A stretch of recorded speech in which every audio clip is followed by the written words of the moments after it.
Majina yangu ni Bishop Richard Kivai na mimi ni bishop wa kanisa linaitwa African Church na pia ni chairman wa East African Christian Alliance. Na first of all, we want to affirm categorically that we are totally against this same-sex marriage. And the reason is because we believe what the Bible says and we stand for the word of God. And God himself said it is not good for man to lie with a man.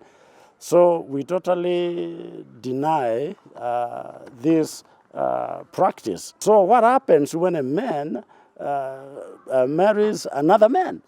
They do not replenish. It is for their own enjoyment, but they are not fulfilling God's purpose. Majina yangu ni Bishop Jeffrey Buliba wa kanisa la Christian Brotherhood Church. At the same time nikiwa mwandishi wa EAC, East Africa Christian Alliance. Naomba Wakenya mnisikilize. Msaidizi yule Mungu alimuumbia mwanamume ni mwanamke. Na sasa mtu akija kukuambia wewe mwanaume oa mwanaume mwingine, anaua kizazi chako. Ni wewe utakapofika miaka 50 na 60 ndio utajua ile makosa unafanya. Sasa ulifanya makosa mbaya, sababu utabaki peke yako. Wale watu wako na jamii wakibaki peke yao, wajukuu wanawasaidia. Wewe utakuwa na mjukuu, utakuwa na time ya kupata, utakuwa na nini, utaregret, utakuwa na shida kubwa. Afadhali mkimbie mbio kama bado inakubalika hivi. Muache hiyo tabia mbaya, mrudi muoe wanawake. Wanawake wako hapa Kenya wengi wazuri wanataka kuolewa na wazae watoto.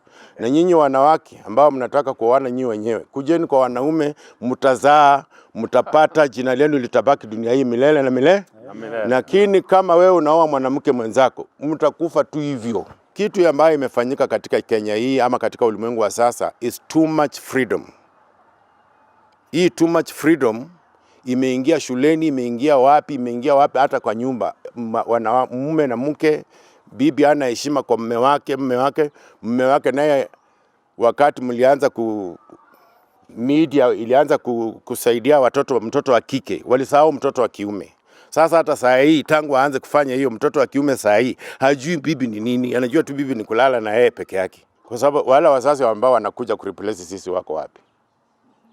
Si ndio hawa ambao wanaenda na hii na upepo. Mungu awasaidie. Amen. Amen. Hallelujah. Amen. Yes. My name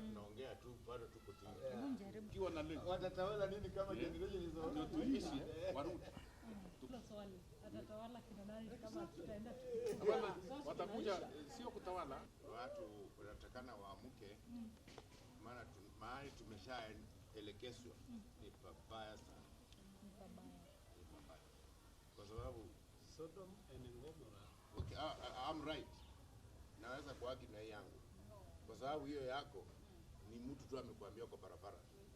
Mtu mtaalamu mwingine amekuja, mtu hawezi kuja kuniambia panga usafi.